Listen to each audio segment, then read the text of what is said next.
बिहार के तेज तर्रार IPS officer रहे पूर्व डीजीपी गुप्तेश्वर पांडे की ज़िंदगी में समय समय पर बदलाव आता रहा है। रिटायरमेंट के बाद उन्होंने राजनीति में आने का फैसला लिया, लेकिन एक बार फिर से ज़िंदगी करवट ले रही है। हमारे साथ खुद गुप्तेश्वर पांडे हैं, उनसे जान लेते हैं। सर, इस बार किस तरह से ज़िंदगी बदल रही है, क्योंकि आपने तो रिटायरमेंट के बाद राजनीति में आने का फैसला लिया था?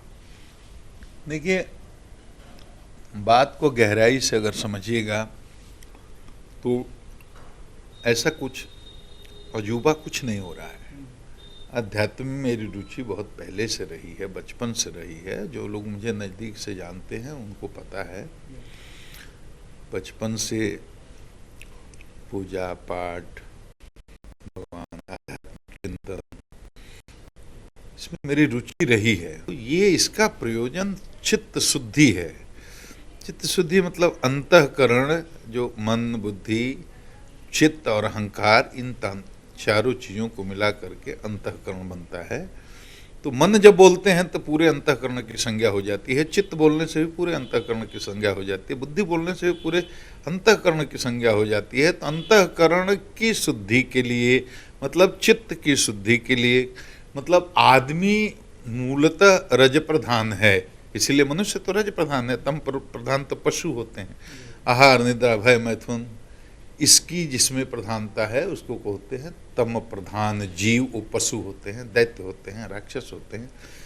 इससे ऊपर रज प्रधान वो मनुष्य होता है। उसके अंदर अनंत कामनाएं, अनंत वासनाएं, मान चाहिए, सम्मान चाहिए, पद चाहिए, प्रतिष्ठा चाहिए, धन चाहिए, दौलत चाहिए, औरत चाहिए, बच्चा चाहिए, बेटा चाहिए, नौकरी चाहिए, ये अनंत इच्छाएं होती हैं। ये रजोगुणी प्रधान जीव में होता है।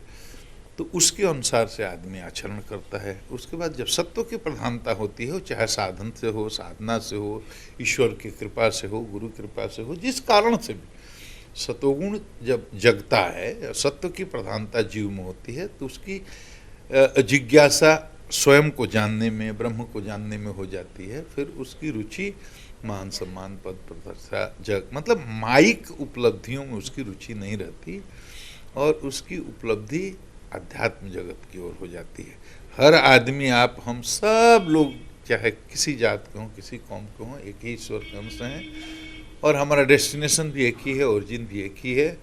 और ईश्वर की कृपा से मेरी रुचि बचपन से इसमें रही है, और मैंने अब अपना सर्वस्व दे दिया है भगवान को। भगवान के चरणों में अनुरक्ति हो, चित्त शोधन हो, चित्त शुद्धि हो, इसके लिए मैं प्रयास। राजनीति का क्या होगा सर? मेरी बात अगर आप समझे नहीं तो बताते हैं। दुनिया में दो ही क्षेत्र हैं, एक माया का क्षेत्र है, एक ईश्वर का क्षेत्र है। आप पूरब जा रहे हैं तो पश्चिम नहीं जा सकते, पश्चिम जा रहे हैं तो पूरब नहीं जा सकते। तो माया का क्षेत्र, हम कुछ भी राजनीति करते हो या कुछ भी करते हो तो हम क्या चाहते हैं? हम सुख की तलाश में, आनंद की। अच्छा, बहुत पैसा होगा तब आनंद होगा, तो आदमी बहुत पैसा कमाने की कोशिश करता है। बहुत पावर होगा तब आनंद होगा, तो आदमी पावर के लिए कोशिश करता है। आईएएस बन जाएंगे तब आनंद होगा, आईपीएस बन जाएंगे तब आनंद होगा। बन भी गए तो उसके बाद डीजीपी बन जाएंगे, चीफ सेक्रेटरी बनेंगे तब आनंद होगा, विधायक बन जाएंगे तब आनंद होगा, मंत्री बन जाएंगे तब आनंद होगा, मुख्यमंत्री, प्रधानमंत्री, प्रेसिडेंट बन जाएंगे तब आनंद होगा। मतलब मूलतः आनंद की तलाश है।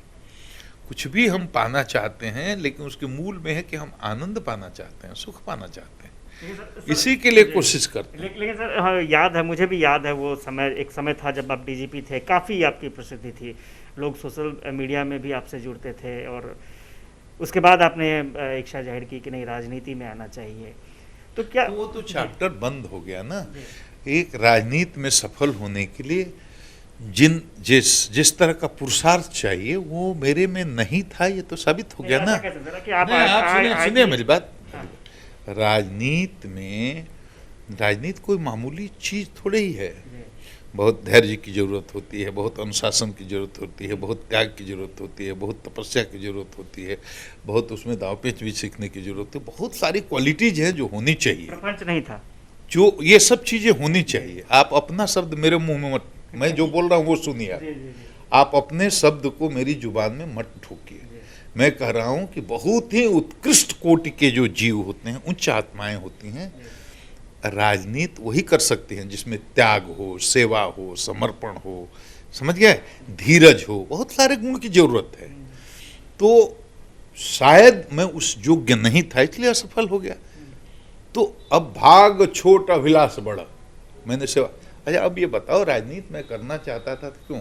हम ये बार बार कहते हैं, कोई एक सिटिंग डीजीपी को आप खोज करके निकाल दीजिएगा, छोटे स्टेट का भी, जो विधायक का टिकट लेने के लिए अपने पद छोड़ करके और सेवानिवृत्ति ले ले।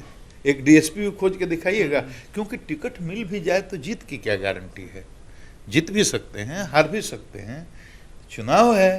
तो टिकट मिलना आपके विधायक होने की गारंटी नहीं, आपके एमपी होने की गारंटी नहीं, आपके मंत्री होने की गारंटी नहीं। टिकट मिलने के बाद भी बहुत लोगों को टिकट मिलता है, हार जाते हैं। बात समझिए आप।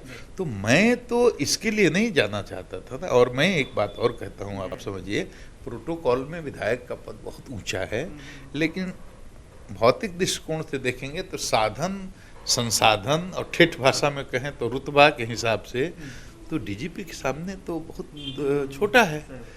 तो मैं डीजीपी से हट करके विधायक इसलिए नहीं बनना चाहता था कि मुझे लगता था कि विधायक में बहुत कुछ आकर्षण है, मेरे लिए कुछ नहीं है। मैं तो मैं ये चाहता था कि मैं एक ऐसा आदर्श स्थापित करूं, सोचतों के यहाँ, वंचितों के यहाँ, दलितों के यहाँ, कमजोर वर्ग को, जिनका पैसा नहीं है, जिनके पास पैर भी नहीं है, जिनका कोई सुनता नहीं है, धंधार भी नहीं सुनता। आज भी बहुत परेशानी है लोगों को, ग्राउंड लेवल पर जा करके देखिए।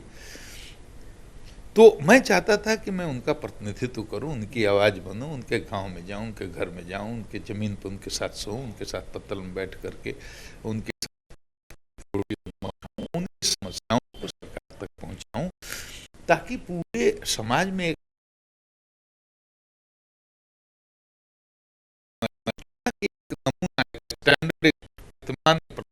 एक स्टैंडर्ड एस्टैब्लिश करके, और मैं वहां से मुक्त होकर के यही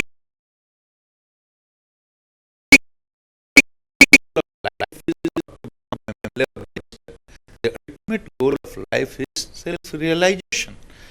अब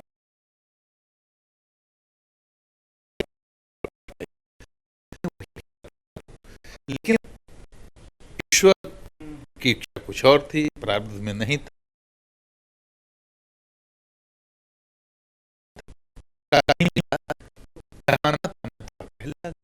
5 साल के बाद आता। एक चीज और है कि पब्लिक जानना चाहती है आपको,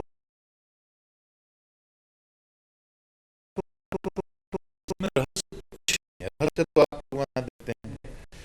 मैंने कोई न्यूज बना देता है, सन्यासी हो गए, गिरुआ हो गए, कोई पंडा के साथ जोड़ कर न्यूज बना देता है कोई। तो ये बुद्धि अगर रजोगुणी होगी, बुद्धि अगर तमोगुणी होगी, अगर आपको टीआरपी करना है, बनाना है अपना, अगर आपको तमाशा दिखाना है लोगों को, अपना बिजनेस करना है, उसके लिए न्यूज बनाना है तो कुछ भी बनाओ। लेकिन मुझे पब्लिक का मतलब, आदमी जो होता है उसकी चेतना में देश काल परिस्थिति के अनुसार परिवर्तन होता है, और ये परिवर्तन तभी ही स्वागत योग्य है जबकि चेतना में उत्कर्ष हो, ऊंचाई बढ़े। चेतना में गिरावट नहीं होनी चाहिए। माने तम से रज की तरफ, रज से सत्य की तरफ ये यात्रा होनी चाहिए। तमोगुण से रजोगुण में, रजोगुण से सत्व में प्रतिष्ठित हो, तभी आध्यात्मिक जिज्ञासा पूरी होगी। तो हम एक आम आदमी हैं, एकदम मामूली आदमी, एक गृहस्थ आदमी जैसे सब लोग होते हैं। मेरे अंदर भी वही तम, वही रज, वही सत्य का मिश्रण है जो सारे जीवों के अंदर है। तो मेरे अंदर भी वही रजोगुण का प्राबल्य रहा होगा कि मैं चाहता था कि एक कीर्तिमान स्थापित करूं समाज सेवा का। वो मौका नहीं मिला तो भगवान ने अपनी शरण में बुला लिया। मुझसे बड़ा काम करवाना चाहते थे, मतलब बड़ा काम मतलब सेवा का नहीं, मतलब भक्ति का काम, सेल्फ रियलाइजेशन का काम। तो ईश्वर के चरणों में अनुराग हो, भक्ति हो, उसके लिए चित्त शोधन कर रहा हूं। चित्त शोधन का साधन है ये कथावाचन, भगवान के नाम और लीला गुण। इसमें कुछ नहीं। मुझे आप एक सामान्य मामूली आदमी के रूप में देखिए, एक मामूली जीव हूं, आप ही की तरह, जिसके अंदर काम है, क्रोध है, ईर्ष्या है, मद है, लोभ है, मत्सर है, मात्सर्य है, सब कुछ है। लेकिन ईश्वर की कृपा मुझ पर हुई है कि मैं जगा हुआ हूं, अपने दोष को मैं अपने में देख रहा हूं, उसको दूर करने की कोशिश कर रहा हूं। दूसरे में जब तक दोष दिखाई दे तब तक समझिए कि आप जगे हुए नहीं हैं। तो मुझे तो जो गाली देता है वो भी कल अप्रिय लगता था, आज उसके प्रति भी मेरे अंदर दया का ही भाव है, करुणा का ही भाव है, क्षमा का ही भाव है। मुझे तब कोई बुरा लगता ही नहीं।